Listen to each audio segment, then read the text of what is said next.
بسم اللہ الرحمن الرحیم۔ معزز خواتین حضرات، السلام علیکم ورحمۃ اللہ وبرکاتہ۔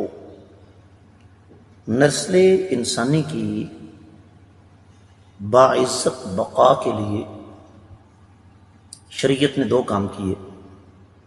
پہلا، نکاح کا سلسلہ ہمارے سامنے رکھا، اور دوسرا، ہر اس نکاح پر پابندی لگائی جس کی وجہ سے یہ مقصد حاصل نہیں ہو سکتا تھا۔ جن نکاحوں کو اسلام نے حرام قرار دیا ان میں سے ایک نکاح متع بھی ہے۔ متع کیا ہے اس پر ہم بعد میں بات کریں گے، پہلے حدیث مبارکہ پڑھ لیں۔ مشکات المصابیح کتاب النکاح، باب ہے نکاح کا خطبہ شرائط وغیرہ کے حوالے سے 3162 حدیث کتاب میں، اور دوسری طرف معزز خواتین و حضرات 8ویں ہے باب میں۔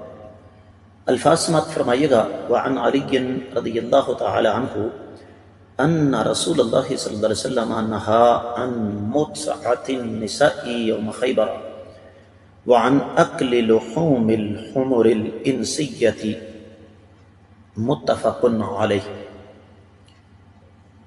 معزز خواتین حضرات، آپ نے حوالہ نوٹ فرمایا کہ یہ حدیث متفق علیہ ہے۔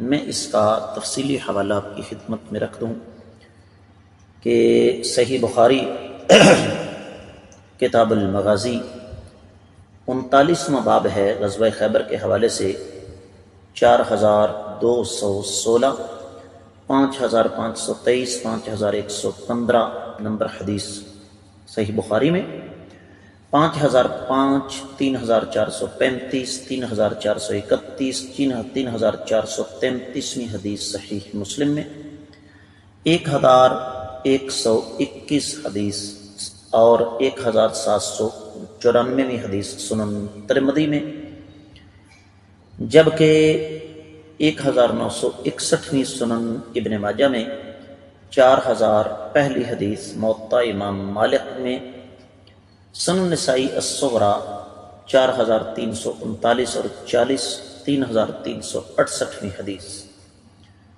اور اسی طریقے سے المعجم الصغیر امام طبرانی کی 481ویں حدیث ہے۔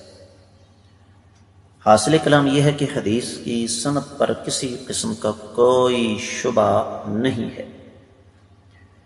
حدیث کے راوی حیدر کرار سیدنا علی رضی اللہ تعالی عنہ، اور یہ بھی اللہ تعالیٰ کی قدرت کا ایک عجیب کرشمہ ہے کہ رب کائنات نے اس حدیث کو روایت کرنے کے لیے سیدنا علی رضی اللہ تعالیٰ عنہ کا انتخاب فرمایا۔ ترجمے کی طرف بڑھتے ہیں۔ سیدنا علی رضی اللہ تعالیٰ عنہ سے روایت ہے کہ نبی کریم صلی اللہ علیہ وسلم نے خیبر کے موقع پر دو چیزوں سے منع فرمایا، ایک نکاح متع اور دوسرا گھریلو گدوں کا گوشت کھانے سے۔ معزز خواتین و حضرات، اس حدیث پر بہت کچھ کہا جا سکتا ہے، لیکن اختصار کے تقاضے تفصیل کی راہ میں رکاوٹ ہے۔ میں اختصار کے پیش نظر چند چیزیں آپ کی خدمت میں رکھوں گا۔ ایک مخصوص گروہ آج بھی نکاح متع کا قائل ہے، اور دلچسپ بات یہ ہے کہ وہی مخصوص گروہ سیدنا علی رضی اللہ تعالیٰ عنہ کے نام پر بہت کچھ کرتا ہے، لیکن سیدنا علی رضی اللہ تعالیٰ عنہ نے جو روایت بیان کی ہے اس پر عمل نہیں کرتا۔ میں آپ سے ہی ایک سوال کرتا ہوں کہ اگر آپ کو یہ پتہ چل جائے کہ نکاح متع کیا ہے تو کیا آپ اس کو مان لیں گے؟ نکاح متع کیا ہوتا ہے؟ کسی عورت سے ایک مقررہ مدت تک نکاح کیا جائے کہ لو جی اتنے گھنٹے یا اتنے دن یا اتنے مہینے یا اتنے سال تم میری بیوی ہو۔ اگر اس سلسلے کو عام کر دیا جائے تو خاندانی نظام کا بیڑا غرق ہو جائے گا۔ 6 مقامات پر نبی علیہ السلام نے متع کو حرام قرار دیا: غزوہ خیبر، عمرہ قضاء، فتح مکہ، سال اوطاس، غزوہ تبوک اور حجۃ الوداع۔ معزز خواتین و حضرات، ایک سوال ہے جس پر غور کرنے کی ضرورت ہے۔ میں نے تمہیدی کلمات میں ایک گزارش کی ہے آپ سے، اور وہ یہ کہ نکاح کا مقصد کیا ہے؟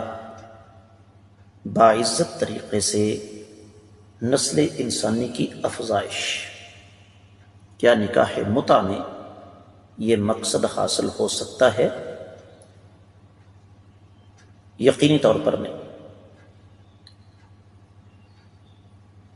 اور پھر نکاح کا ایک مقصد میاں بیوی کا ایک دوسرے کے ساتھ اس انداز سے پیار محبت کرنا ہے جس کا مقابلہ کائنات کا کوئی رشتہ نہیں کر سکتا۔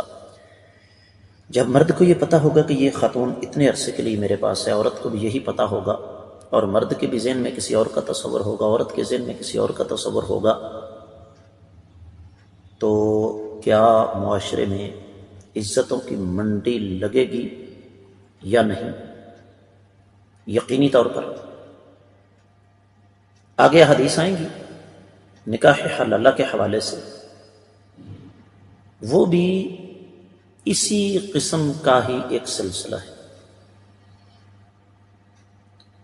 اب میں نے ایک بات آپ کی خدمت میں رکھی کہ سیدنا علی رضی اللہ تعالیٰ میں اس حدیث کے راوی ہیں۔ کیوں؟ یہ اللہ تعالیٰ کی قدرت کا کمال ہے کہ جن لوگوں نے سیدنا علی رضی اللہ تعالیٰ عنہ کا نام لے کر میری اور آپ کی آنکھوں پر عقیدت کی اندھی پٹی باندھ رکھی ہے، انہیں اس بات کا پتہ چل جائے کہ ایسے ظالموں کا سیدنا علی رضی اللہ تعالیٰ عنہ کے ساتھ کوئی تعلق واسطہ نہیں۔ زمانہ جاہلیت میں متع کی 2 شکلیں تھیں۔ ایک میں چند دنوں کے لیے محض مرد اور عورت کی رضامندی سے والدین کی اجازت اور گواہوں کے بغیر نکاح کر لیا جاتا تھا،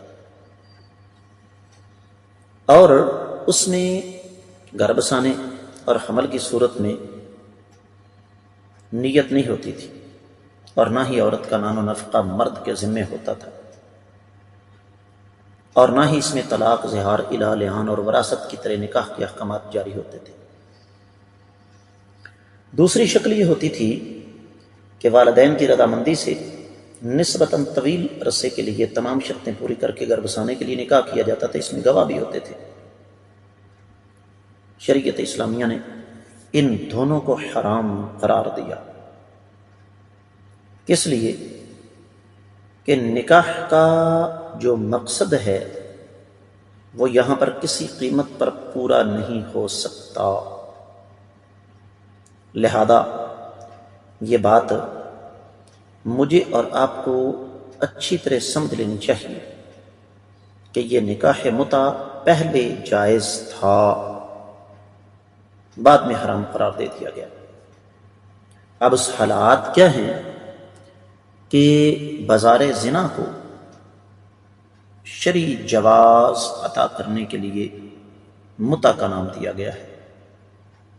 اب بازار زنا کا وجود ہمارے معاشرے میں کتنا بڑا ناسور ہے، اس کا کوئی تبصرہ کرنے کی ضرورت نہیں۔ لہذا ایک بار پھر میں آپ کی خدمت میں عرض کرنا چاہوں گا کہ متع پہلے جائز تھا، بعد میں اس سے منع کر دیا گیا۔ میں امید کرتا ہوں کہ یہ حدیث آپ کو اچھی طرح سمجھ آ گئی ہوگی۔ آپ لوگوں سے خصوصی طور پر گزارش کروں گا کہ اس بات کو صدقہ جاریہ سمجھ کر ہر فورم پر زیادہ سے زیادہ نشر کریں۔